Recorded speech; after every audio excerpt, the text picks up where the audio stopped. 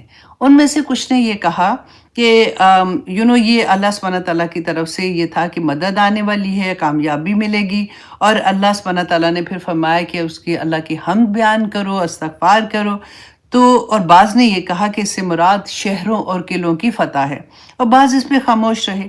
اس کے بعد حضرت عمر رضی اللہ عنہ نے عبداللہ بن عباس سے کہا کہ آپ کا کیا خیال ہے؟ آپ کیا کہتے ہیں اس کے بارے میں؟ کیا جو انہوں نے فرمایا، جو انہوں نے بیان کیا، آپ یہی کہتے ہیں؟ تو انہوں نے کہا کہ نہیں، اس میں رسول اللہ صلی اللہ علیہ وسلم کو خبر دی گئی تھی کہ جب اللہ کی مدد آ جائے، فتح نصیب ہو جائے، تو یہ اس بات کی علامت ہے کہ آپ صلی اللہ علیہ وسلم کا وقت پورا ہو گیا، مشن مکمل ہو گیا۔ اس کے بعد اب آپ اللہ کی حمد اور استغفار کریں۔ اس پر حضرت عمر رضی اللہ نے فرمایا کہ میں بھی اس کے سوا کچھ نہیں جانتا کہ یہ سورہ جو ہے جو نازل ہوئی تھی، اس میں اللہ سبحانہ تعالیٰ نے رسول اللہ صلی اللہ علیہ وسلم کو بہت بڑی خوشخبری جو دی تھی اور مشن مکمل ہونے کا جو اطلاع دیا تھا، تو اس سے رسول اللہ صلی اللہ علیہ وسلم نے فرمایا تھا کہ میرا وقت قریب آ چکا ہے۔ اچھا، اب پیغام کیا تھا؟ اس سورہ میں اللہ پاک نے رسول اللہ صلی اللہ علیہ وسلم کو یہ بتا دیا کہ عرب میں اسلام کی فتح مکمل ہو جائے گی اور لوگ اللہ کے دین میں جوک در جوک داخل ہوں گے، تو اس کا معنی یہ ہے کہ جس مقصد کے لیے آپ کو نبی بنا کے بھیجا گیا وہ مشن مکمل ہو گیا۔ اچھا، اور پھر فرمایا گیا کہ آپ اب اللہ سبحانہ تعالیٰ کی حمد اور تسبیح میں مشغول ہو جائیں کہ اللہ کے فضل سے آپ نے اپنا جو اتنا بڑا کام کیا ہے اس میں آپ کامیاب ہو گئے ہیں، اور استغفار کریں کہ اس کام کے انجام میں اگر کوئی بھول چوک ہو گئی ہے تو اللہ اسے معاف فرمائے۔ اچھا، اب یہاں پہ انشاءاللہ ڈیٹیل جب آگے ہم ورڈز کی کریں گے تو میں آپ کو پھر اور کھل کے آپ کے سامنے یہ بات آ جائے گی۔ اب یہاں پہ آپ نے غور کیا اس بات کا کہ مشن مکمل ہو گیا، رسول اللہ صلی اللہ علیہ وسلم کی 23 سالہ محنت، دن رات کی ان کی تڑپ، اللہ سبحانہ تعالیٰ نے خوشخبری دے دی کہ اللہ نے قبول کر لی ہے، رائٹ؟ اور اب آپ کی مشن کمپلیٹ ہو گیا ہے، تو پھر آپ نے کیا کرنا ہے؟ اب یہاں پہ اس کے ساتھ ساتھ آپ اپنی ذات سے دیکھیں کہ جب ہمیں اللہ سبحانہ تعالیٰ کی طرف سے کوئی بڑی خوشخبری ملتی ہے، کبھی ایسا ہوتا ہے کہ کبھی کسی بچے کا ایسا ہے کہ اولاد نہیں ہو رہی، اچانک خبر آ جاتی ہے کہ اللہ سبحانہ تعالیٰ نے اس کو یہ نعمت عطا کی ہے، آپ سوچیں خوشی کی کیا حالت ہوتی ہے نا؟ یا بچی کا رشتہ نہیں ہو رہا تھا، بیٹے کا رشتہ نہیں ہو رہا تھا، اچانک پتہ چلتا ہے کہ چلو جی اللہ کا شکر ہے کہ جہاں پہ بات ہو رہی تھی وہاں پہ بات بن گئی ہے اور یہ رشتہ اللہ سبحانہ تعالیٰ نے کروا دیا ہے۔ یہ کوئی بھی آپ بزنس کا آپ دیکھ لیں، اپنی صحت کا بیمار تھے، پتہ چلا کہ اللہ نے صحت دے دی ہے، کوئی بھی خوشخبری جب آتی ہے تو ہم کیا کرتے ہیں؟ میں ہمیشہ یہ بات کہتی ہوں، اس کو آپ لکھ لیں اپنے دل کے اوپر کہ غم کا صبر بہت آسان ہے، غم کا صبر آسان ہے، بندہ روتا ہے، تڑپتا ہے، اللہ کے سامنے جھک جاتا ہے، رائٹ؟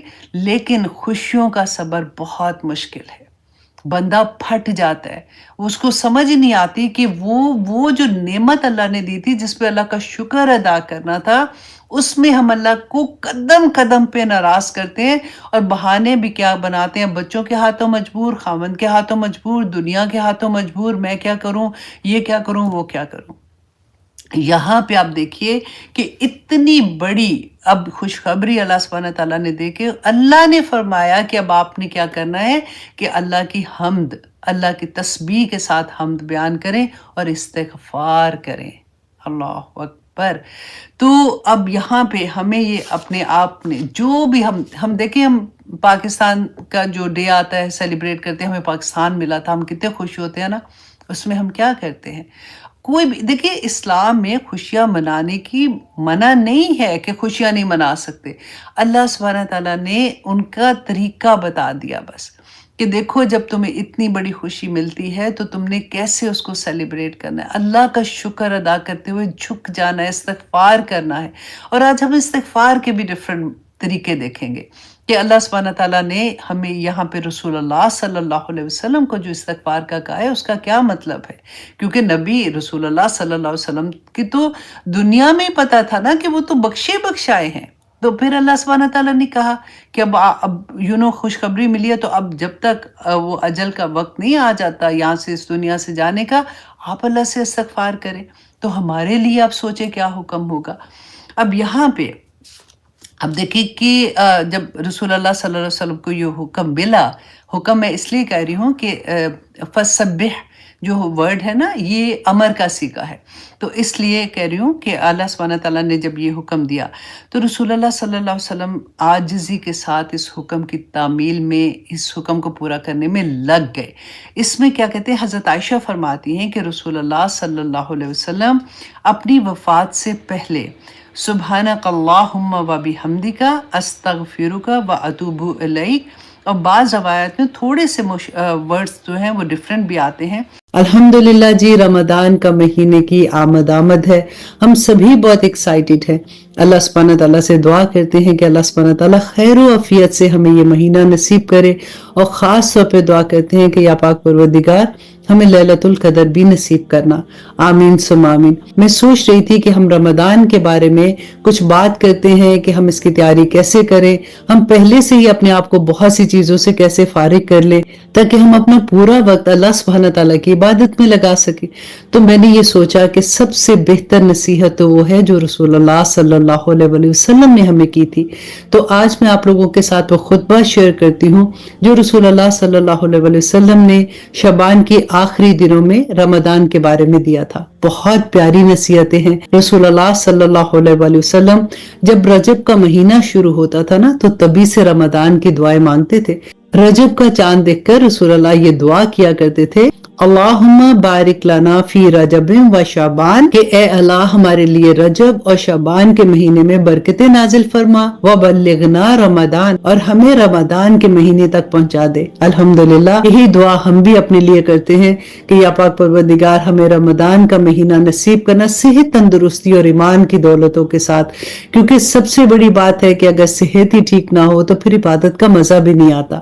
تو یہاں پہ سب سے پہلے تو ہم وہ خطبہ دیکھتے ہیں کہ جو رسول اللہ صلی اللہ علیہ وسلم نے دیا تھا. حضرت سلیمان فارسی رضی اللہ عنہ بیان کرتے ہیں کہ شعبان کے آخری دنوں میں رسول اللہ صلی اللہ علیہ وسلم نے ہمیں یہ خطبہ دیا. اس میں آپ نے فرمایا، اے لوگو تم پر ایک عظمت اور برکت والا مہینہ سایہ فگن ہو رہا ہے. اس مبارک مہینے کی ایک رات شب قدر 1000 مہینوں سے بہتر ہے.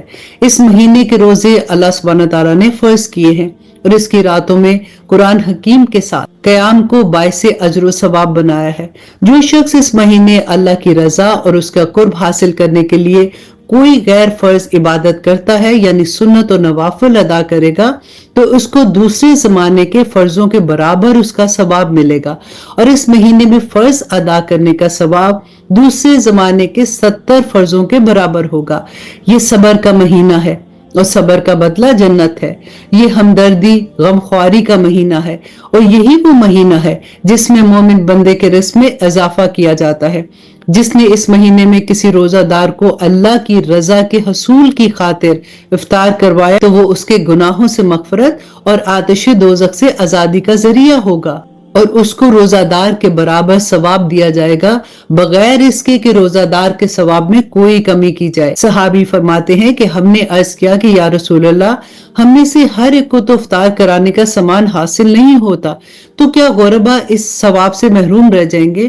آپ صلی اللہ علیہ وسلم نے فرمایا کہ اللہ سبحانہ تعالیٰ یہ ثواب اس شخص کو بھی دے گا جو دودھ کے چند گھونٹ یا صرف پانی کے ایک گھونٹ سے ہی کسی کا روزہ افطار کروا دے، اور جو کہ کسی روزہ دار کو پورا کھانا کھلائے اس کو اللہ سبحانہ تعالیٰ میرے حوض کوثر سے ایسا سیراب کرے گا کہ جس کے بعد اس کو کبھی پیاس نہیں لگے گی یہاں تک کہ وہ جنت میں پہنچ جائے گا. اس کے بعد آپ صلی اللہ علیہ وسلم نے فرمایا کہ